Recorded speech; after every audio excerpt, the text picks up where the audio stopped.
Hot take time today, people. We're talking fantasy books that many people tell you in general that you should skip, that they're not worth your time. We're going to see. Do we agree with this list? Do you agree? Let's find out together.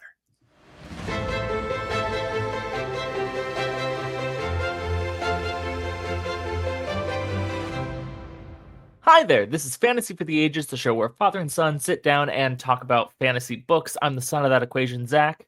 And I'm the father, Jim. Thanks for joining us for a fun conversation today all about fantasy books. If you enjoy it, like we hope you will, be sure to give us a like and subscribe to the channel if you haven't done so yet. So, books, man. While every reader's taste differs undeniably, there are fantasy books that large numbers of people feel don't live up to their reputations or fail to deliver quality you expect in terms of writing, world building, or character development. I mean, there are books out there people have legitimate beefs with. That said, what one person will think is the worst series ever, another will have as their absolute favorite. Opinions are very subjective. Gotcha. Zach, you and I would agree that there are things I like, you don't, and you like that I don't. Absolutely. So what we're not talking about today is not necessarily books that are objectively bad and no one should ever read. Right. That's not the point of today. Not at all. But this is a list that we're going to go through, starting off with 10 different book series that often get mixed reviews. We're going to kind of go through a very short list for each one of the reasons many people recommend you should just skip them. And then we'll talk about, well, what do we think? Should you or shouldn't you? We'll be interested in see your thoughts too. Put them down in the comments afterwards. With any luck, we'll hit a couple of things that I haven't read and can actually take off of my TBR. Well, the first one up is one we have made comments about many times over the course of the show now, but I think we need to talk a little bit more, and that's the Sword of Truth series by Terry Goodkind. The reason people suggest you ought to skip it is, well, many people criticize it for having an overly preachy tone in the writing style and very repetitive themes as you move through this very long series. And those themes really get tired and rehashed later in the series, where honestly it felt like Goodkind was just trying to get another check. Also, Goodkind's heavy-handed philosophical exposition. Many people feel that detracts from the story and bores them to death.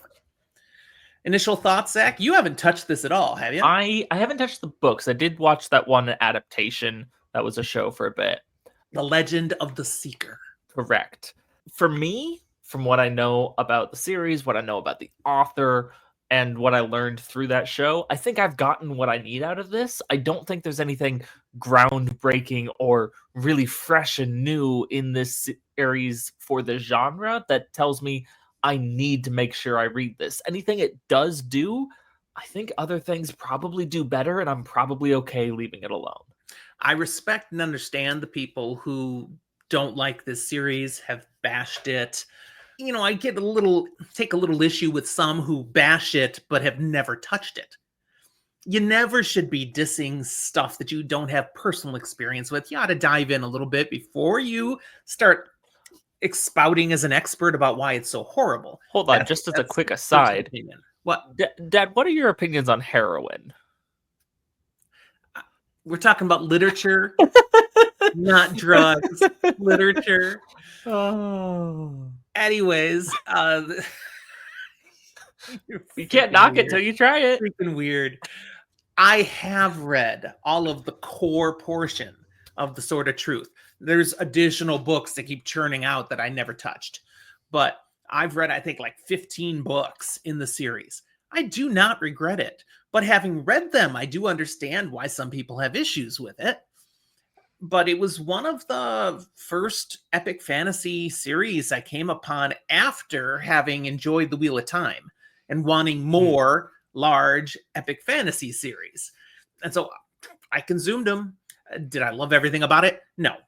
But there was enough in there that I didn't want to quit reading. So if people want to read Sword of Truth, you go for it. You love on it. But there's legitimate beefs. There's nothing wrong with reading it if you do. But fortunately, we are now in an age where there is a lot of really good fantasy at the very least, it can get knocked down the TBR a little ways, and you'll get to it if you choose to.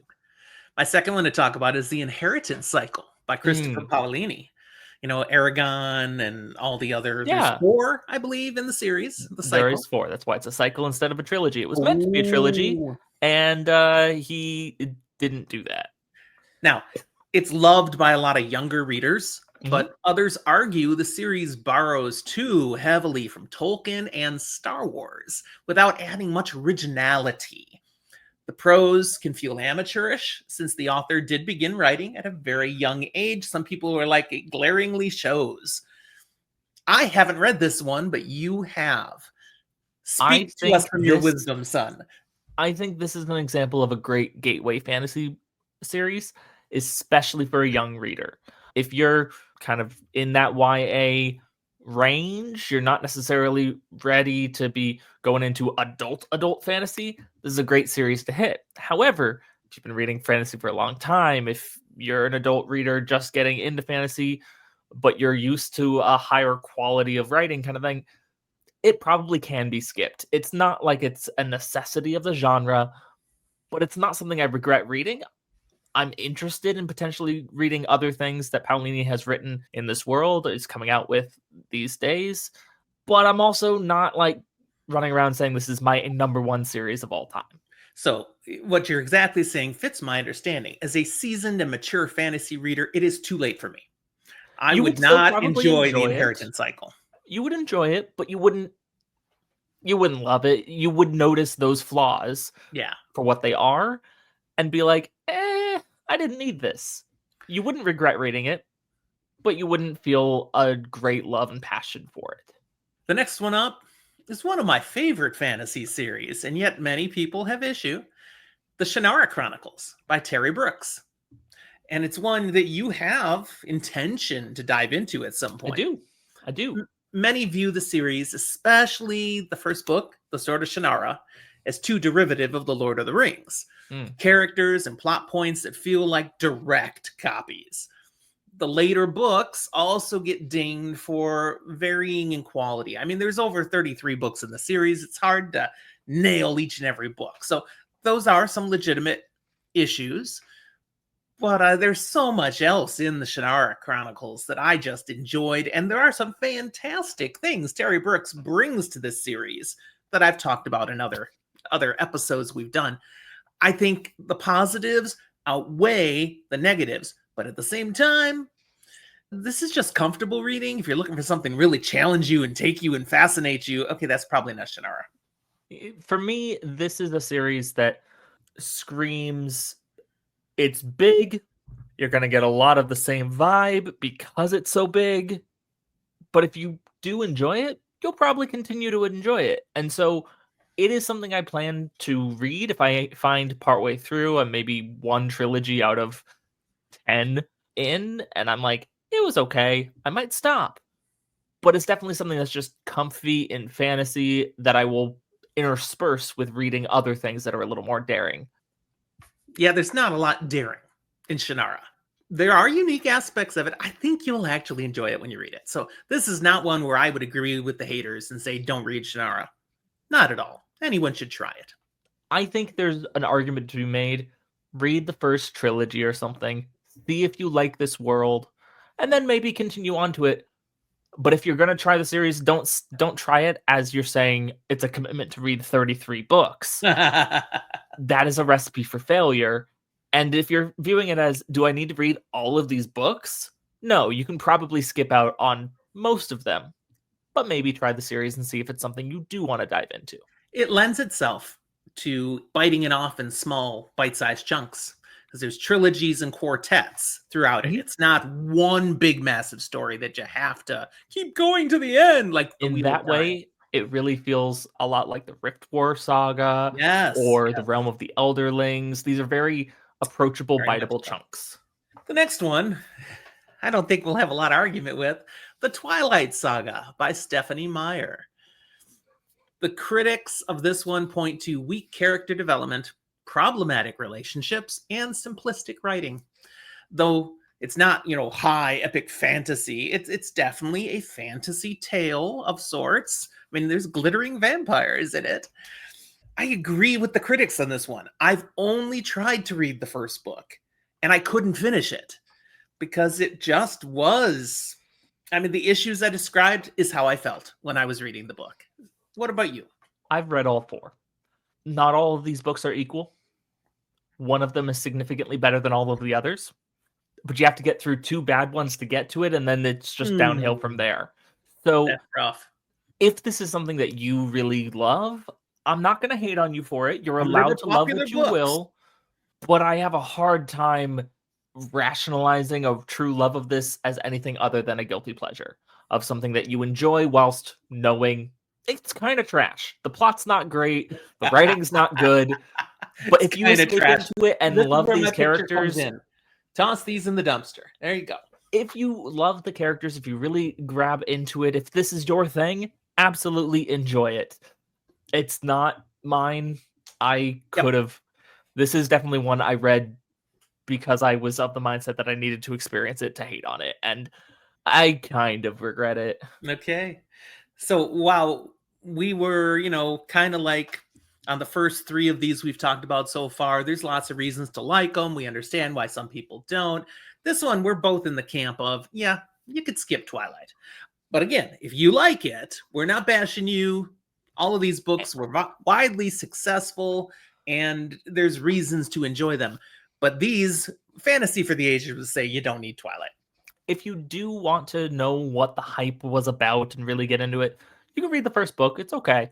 There's no need to go on to the others. It doesn't really get better. Not enough to make a difference. But if you do want to read Stephanie Meyer after that first book, The Host is much better. It's still not amazing writing, but it's much better. Well, there you go. The 5th one I want to bring up is to talk about The Wheel of Time by Robert Jordan. Obviously, we love The Wheel of Time. It's a series we've both enjoyed, but we don't have blinders on. There are issues with the series. It's an iconic series in the epic fantasy genre. And many fans, though, even those who love these books, will admit the middle books drag a bit. Too much unnecessary detail, and the pacing has some issues.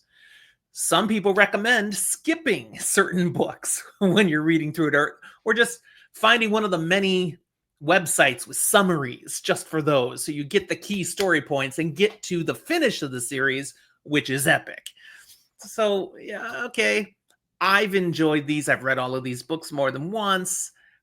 I don't have a problem with still endorsing Wheel of Time and saying people should try this series. But those who have those critiques about the middle, I get it. I get having critiques about the series. I don't really get that critique that much. I never really experienced the dreaded slog. It wasn't a problem for me. And maybe part of that was I read some of those as a mixture of audio and physical book. I maybe encourage, if you are starting to feel a little bit rough on that, do the audiobooks. It helps a lot on those. The series is fantastic, as we are known to say on this channel. I love a lot of things about it, but there are some things that some readers won't find as appealing, especially when you get into some of the gender relations. I think it's a very interesting part of the series. Some people would not. You get into some of the ways that devices are handled or political tensions, and I enjoy some of how it's handled. I can see there are some flaws. And let's not talk about Robert Jordan and sex scenes because he can't write them. But all that considered, the biggest sell I usually have with people is it's a commitment. It's 14 to 15 books, depending on if you count New Spring. And a lot of times people are like, that's a lot to try to do. But I will always say it is worth that. Back to your heroin analogy. No, let's not go back to heroin. But when you have something you really like, don't you want more of it? So to say, oh, it's too long a series. Well, if you're enjoying it, it's not too long. You just want more, and it's got it for you. I will say now, there is a Wheel of Time TV series. There's 2 seasons out there. A 3rd season is coming next year. And the actual date is to be announced soon. We're figuring like within a week or 2. We'll know when they're going to release it. But 2025, we're going to get season 3. If all you've done is watch the TV series and you really love that, the books may disappoint you. They are different. if you didn't like the TV series, okay, don't let that scare you off from the books, because the books are different and they may thrill you, because there's a lot of contention in the fandom between people who love the books and the show and people who love the books and hate the show because it's bastardizing what's in the books. But regardless of whether you love or hate the show, we can all agree when my dad says it's different, he means better.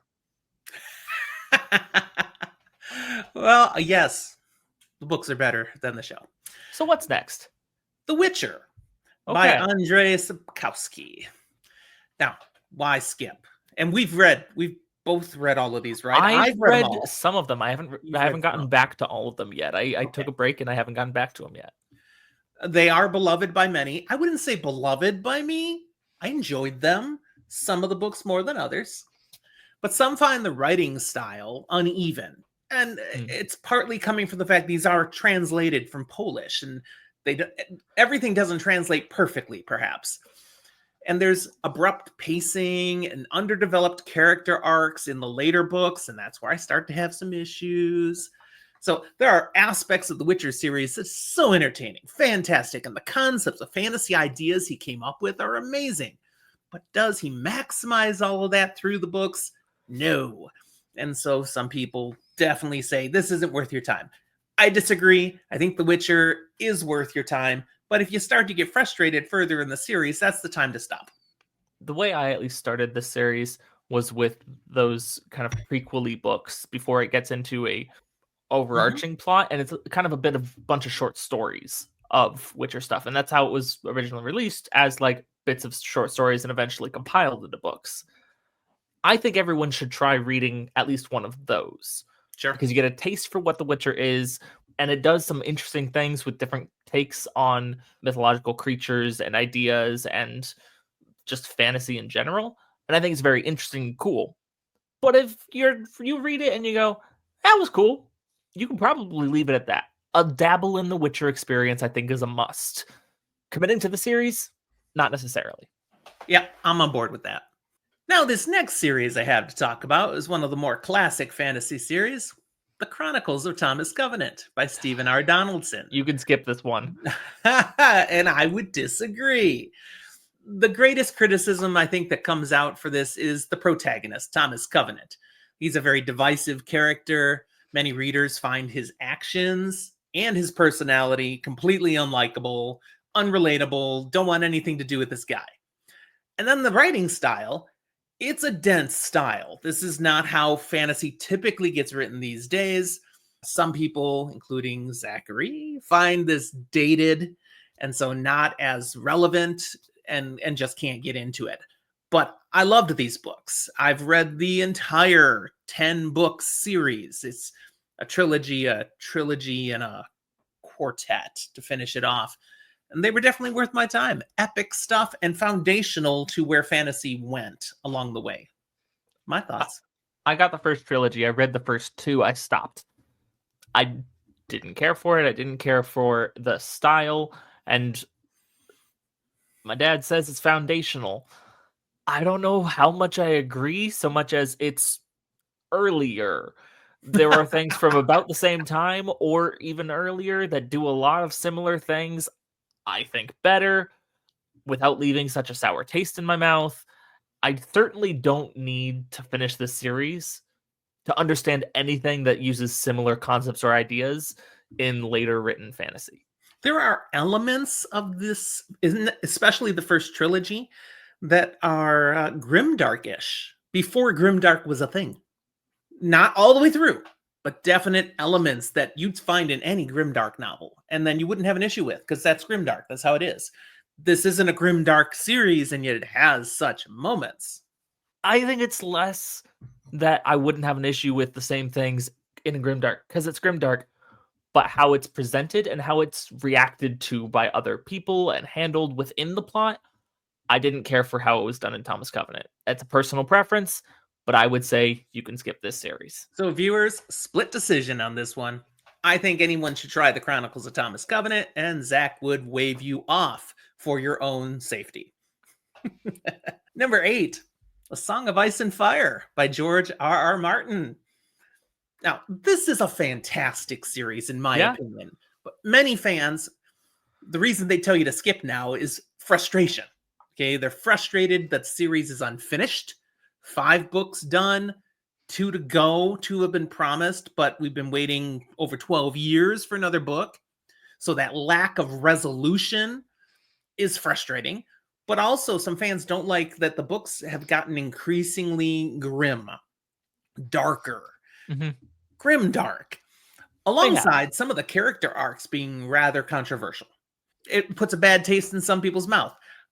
I absolutely love A Song of Ice and Fire, and if the next 2 books come out, I will certainly be reading them, but I understand the frustration. I think these are good books. I understand the hype and why we got so much out of it.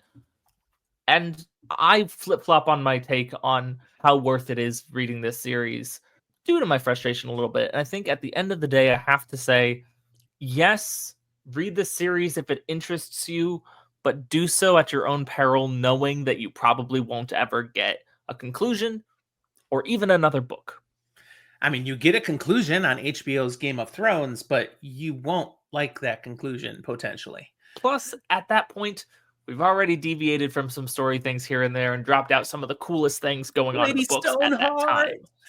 Yeah. So, All right, number 9. I'm not sure you read these at all. The Belgariad and the Malorian by David Eddings. I have not. Okay. These are classic fantasy, again from the 80s, which are amongst the favorite of many longtime fantasy readers. So, again, classic. But some readers find, and I'm one of these, the story is overly formulaic and the characters are too stereotypical and simplistic. They lack nuance compared to modern fantasy.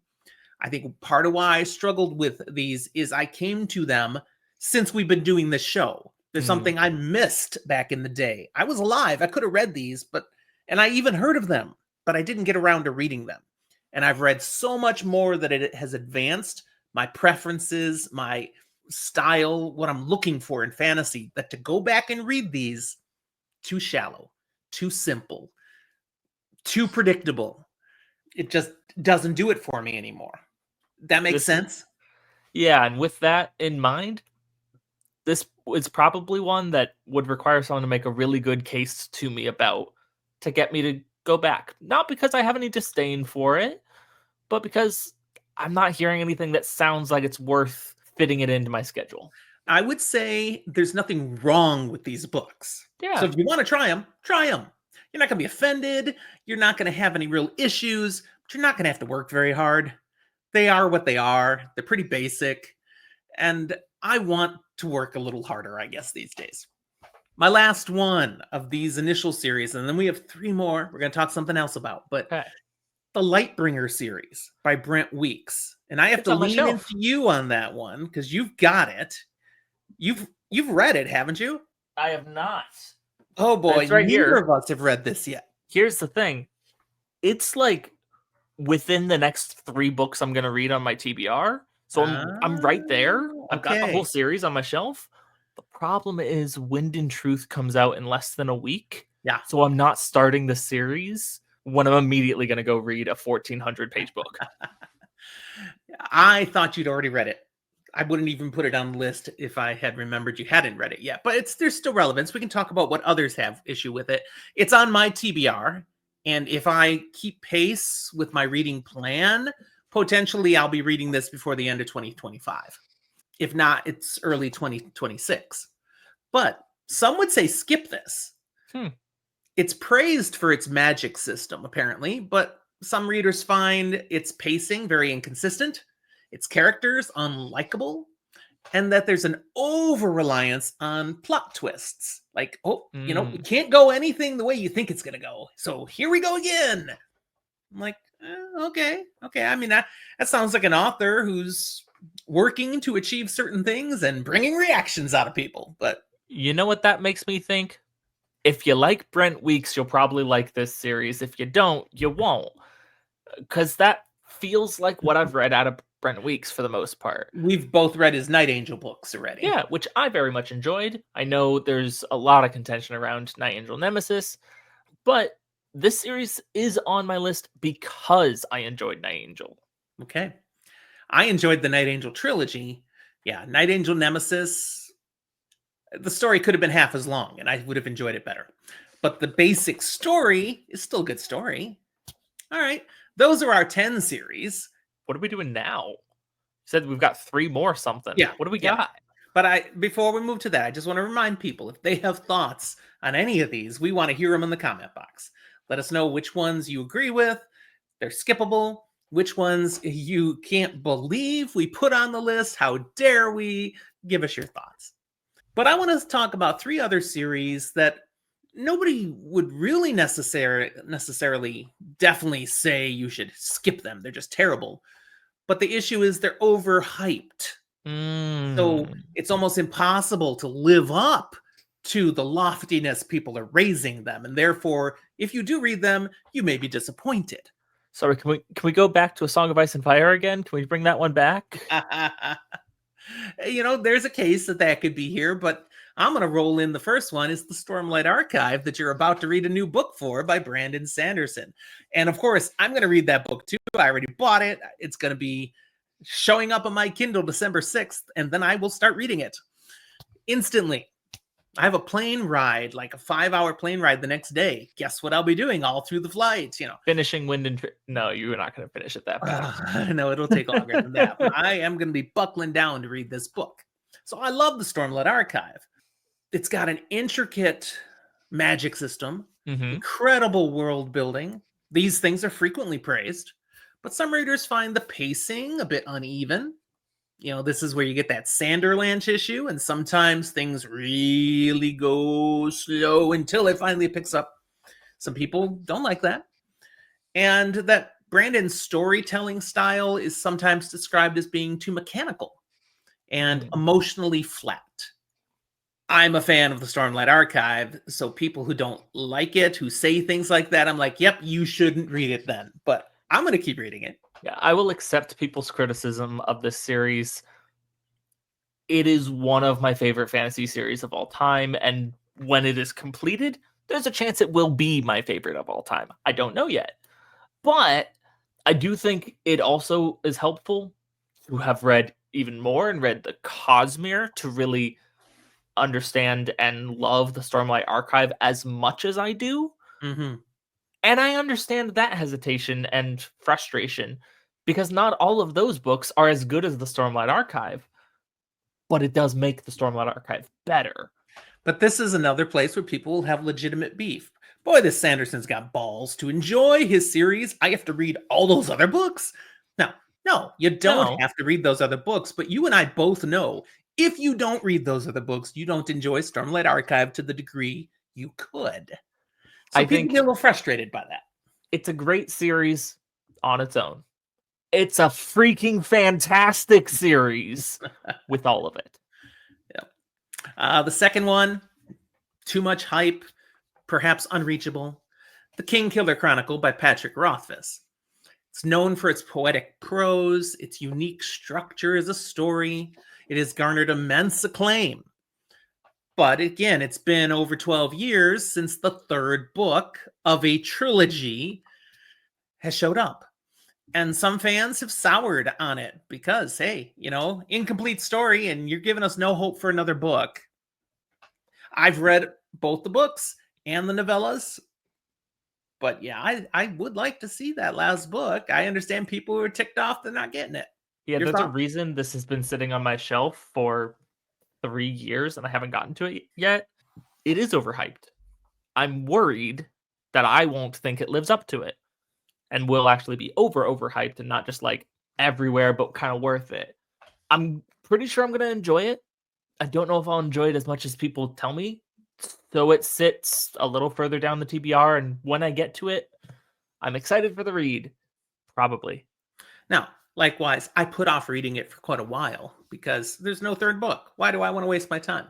But when I did finally dive into these books, I think it was early here in 2024, way back at the beginning of the year, I enjoyed them massively. So I was like, no, this was worth my time.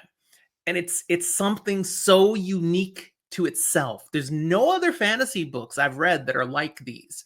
When I get immersed in the Kingkiller Chronicle, you're just there and you're seeing everything around you, and it's so rich and intriguing and fascinating, and you just want to stay in that world. If that third book ever comes out, it's going to be huge, massive success. I think that's part of why it hasn't come out, though, because the hype is so big. How does Rothfuss live up to that? All right, the last one is one I have not read. I have tried one book by this author, Throne of Glass by Sarah J. Maas. Loved for its romance and action by fans, the series is often criticized for shallow world building, inconsistent character development, and overemphasis on romantic drama. Everything I just said tells me I don't want to read this, and I can completely skip it, but there are massive rabid fans for this. You have read some Maas. What do you think? This series is one I'll probably get to. I'm not like chomping at the bit going, I need to read this, but it's a type of fantasy that I can enjoy. I do have to be like intentionally going, this is what I'm looking for when I'm reading it sometimes. So am I expecting it to be the same that I would be expecting if I was reading a grimdark book? No, I'm not stupid. I'm not going to think grimdark and romantasy are the same thing. You know, if they try combining that, I might be there for one is better than the other, but I will enjoy this probably. Is it overhyped? Maybe. Does it receive unnecessary hate? Maybe. Sarah J. Maas doesn't care. She keeps getting lots of money. I think there's a place for this whole interconnected universe, this series. It's certainly not your place, Dad. No, it is not written for me at all. Okay, those are the book series that we thought we'd talk about here today. But, you know, again, ultimately, whether a book is worth it depends on your personal preference. If a premise intrigues you, it's always worth trying. Then, if necessary, remember the power of DNF. Okay? I hate doing that. We hate it, but if you jump in and it's just not doing it, let it go and move on to something you will enjoy. Life is too short otherwise. I just want to remind you all, don't be like us. You can just drop a book and move on, okay? Don't force yourself. Reading should be something you enjoy, and if you're not, why are you doing it? Exactly. Once again, thanks for being with us today. We hope you like it. Subscribe, hit that notification bell so you'll see more episodes as they come out. We have something nearly every day. Got any last thoughts, Zach? No. We got enough of your thoughts today. Fantastic. Thanks for watching, everybody. We'll talk to you next time.